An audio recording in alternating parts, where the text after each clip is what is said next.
Welcome back to the second video of the pivoting camera mount tutorial.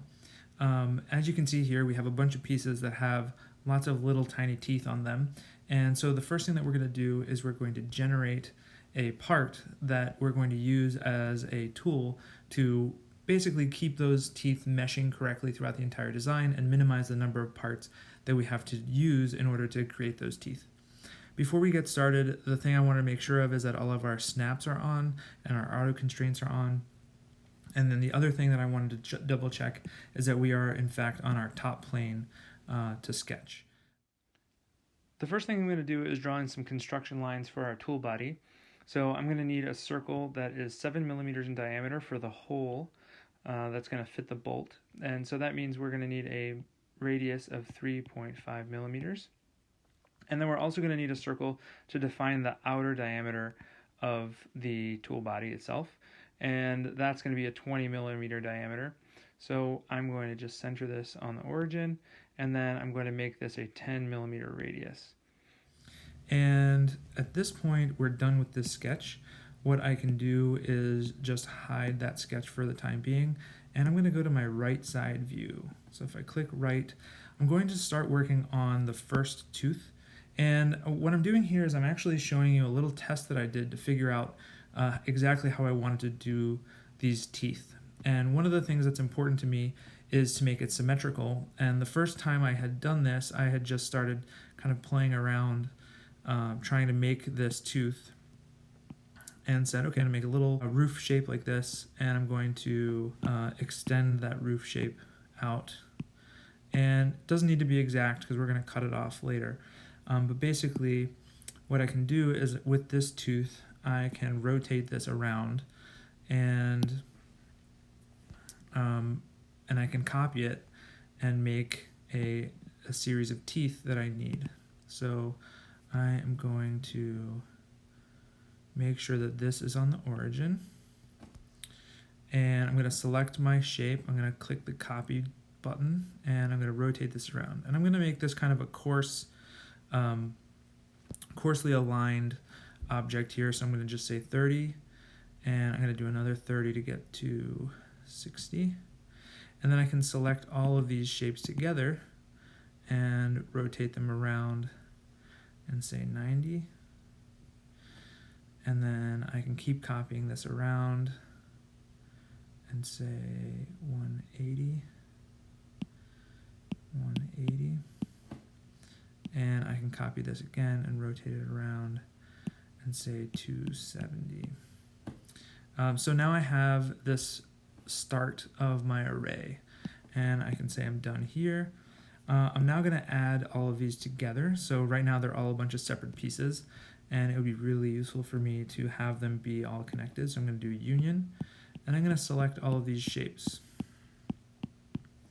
Done.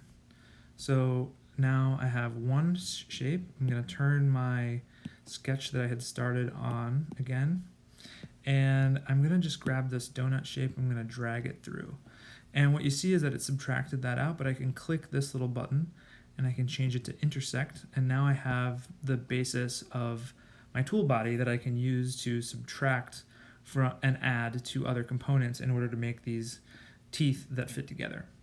So there is one complication with this, and that this is not a symmetrical tool body. So if I was to make the negative version of this, which I'm going to make right now, you would see that those are two different pieces, and they're actually not the same, which I didn't particularly like. So there's another method that we're going to go over in just a second. So I'm going to make this another donut here that's 3 millimeters tall. And I'm going to just make a new group. I'm going to copy my body here by selecting transform and copy, and I'm going to just drop this down 5 millimeters so that I can put it back in the same position later. And I'm going to now take this shape, and I'm going to subtract this shape. So now that I've prepared these two bodies, I can move them back together and show that they are indeed meshing together. So you can see that they do fit together. The one thing that I realized in the process of doing this, though, is that I did not create a symmetrical part.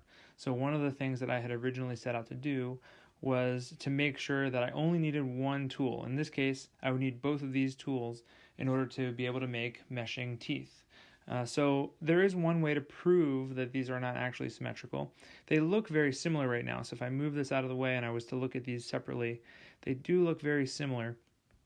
And the way to test this is to actually make a copy and rotate one side onto the other. So I'm just going to center my transform tool, and I'm going to make sure that my copy selection is on, and I'm going to just flip this over 180 degrees.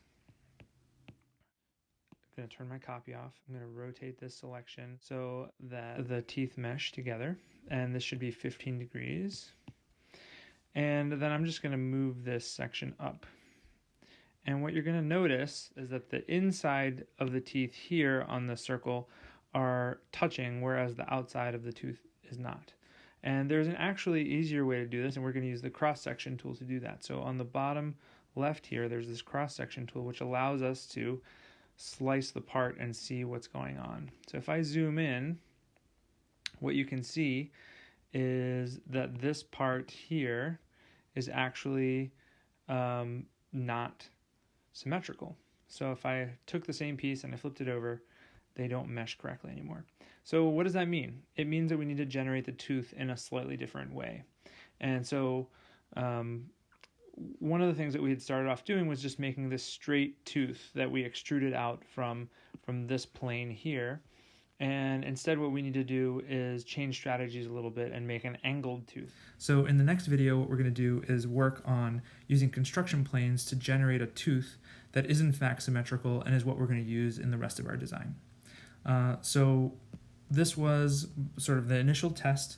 I highly recommend doing little tests like this to prove out various components inside of a larger assembly in order to get a more complex design. So in the next video, we'll work on making a series of meshing discs here with teeth on them that are in fact symmetrical.